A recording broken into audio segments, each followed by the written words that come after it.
11 minutes.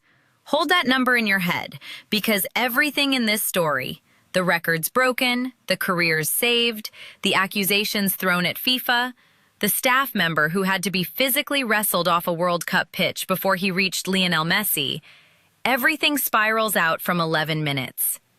Egypt were 2-0 up against the defending world champions with 11 minutes left on the clock in Atlanta. A nation that had never won a single World Cup knockout match was 11 minutes from a quarterfinal.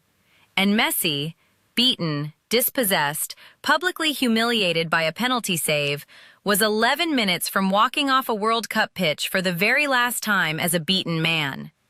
The symmetry with Ronaldo's exit the night before was almost cruel in how perfectly it was lined up. Two legends, two goodbyes, same tournament. Except one of them didn't happen.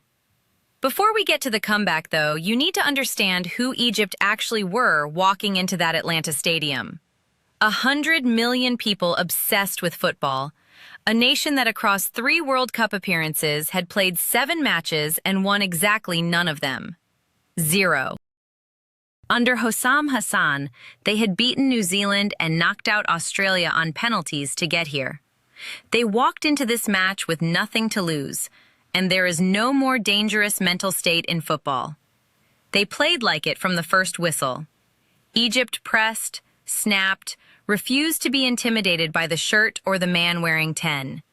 A corner, a cross from Marwan Atiyah, and Yasser Ibrahim bulleted a header past Martinez inside 15 minutes. Egypt led. And Argentina, a team that hadn't trailed at halftime in a World Cup since Germany tore them apart 4-0 in 2010, suddenly had absolutely no idea what to do. 6 minutes later came the penalty. A foul in the box, Letexier pointed to the spot, and Messi stepped up to fix everything. He struck it. Shobir dived left and saved it. And just like that, Messi became the first player in World Cup history to miss 2 penalties in the same tournament. In a career that is essentially one long highlight reel of records and firsts, that is the one he never wanted anywhere near his name. And then Shobir simply would not let anything through. He stopped McAllister point blank. He watched Messi's free kicks smack the outside of the post. He kept out Alvarez from close range after a perfectly weighted cross, leaving Alvarez utterly gobsmacked. The backstory here is remarkable. Shobir's father, Ahmed, was Egypt's goalkeeper at the 1990 World Cup. His time wasting against Ireland was so brazen, it actually helped bring about the back pass rule. Now his son was single-handedly holding off the world champions on the biggest stage the sport has. This was not a fluke performance. This was a family finishing a story started 35 years ago. Argentina went in at halftime losing, rattled, and empty of ideas. The second half only made it worse. Salah carved them open, and Zico, a striker literally named after the Brazilian legend, finished clinically. 2-0. Egypt were heading to the last 8. Except VAR started winding back the tape.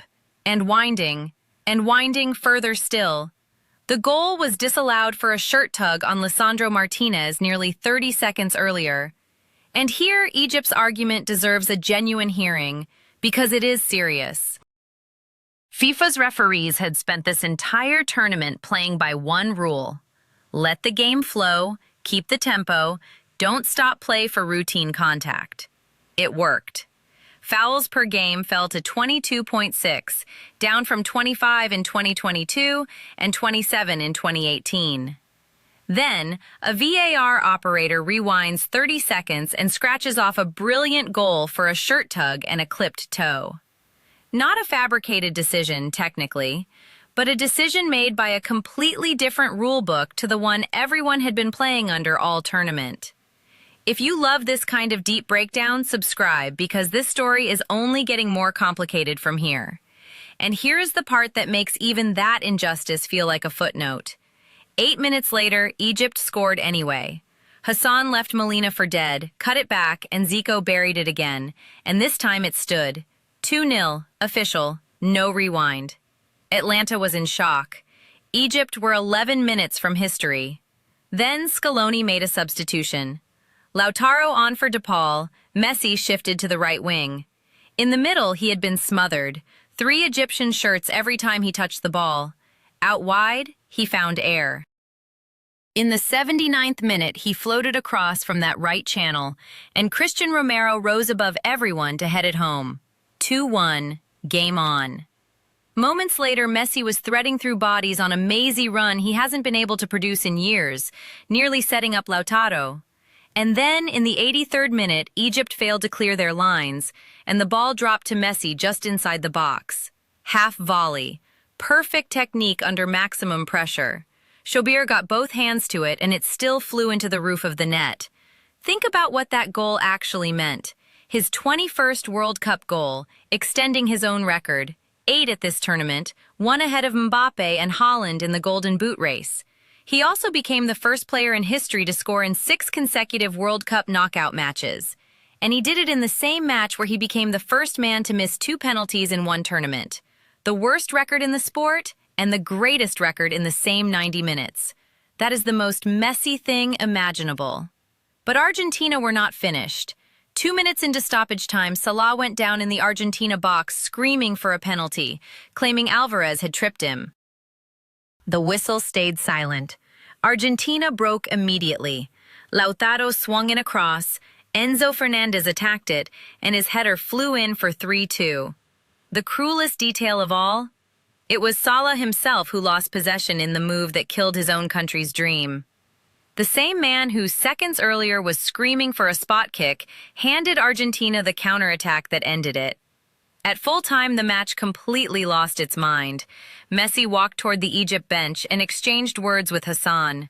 No audio has ever come out. Nobody knows what was said. But Hassan's response was extraordinary. He crossed his arms into an X, FIFA's official anti-racism gesture, introduced in 2024 to report discriminatory abuse, and he made it directly at Messi's face. That got him booked. Then Egyptian staff came flooding toward the confrontation, and one of them charged at Messi with real physical aggression before Argentine players surrounded their captain and security wrestled the situation apart.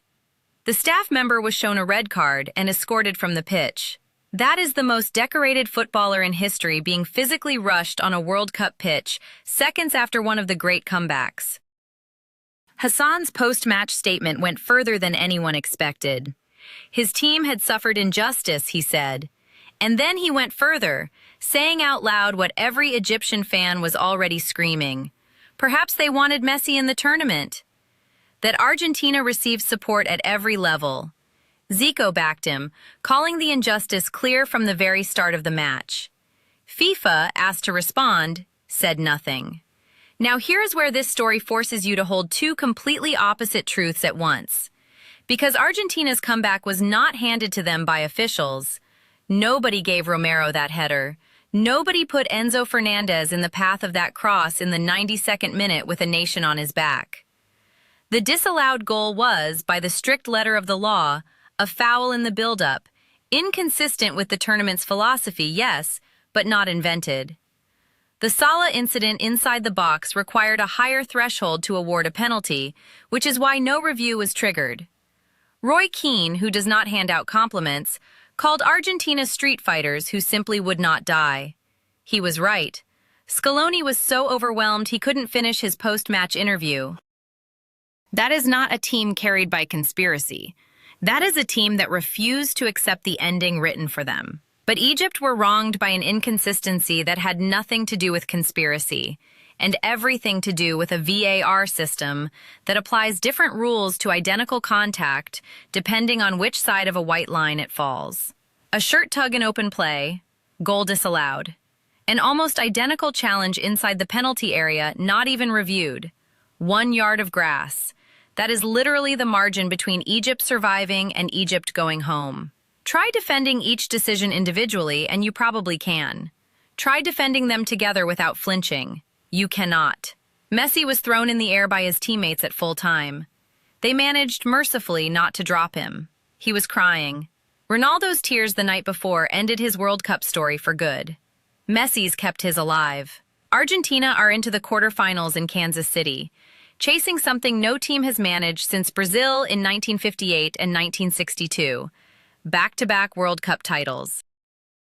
Egypt fly home carrying the greatest performance in their footballing history. A goalkeeping display that will be talked about for decades, and a fury that will not cool for a very long time. 11 minutes. That is all that divided the greatest shock in World Cup history from the greatest comeback in its history. Football chose the comeback. Egypt will spend a long time asking why the other ending was taken from them. So I need your verdict in the comments.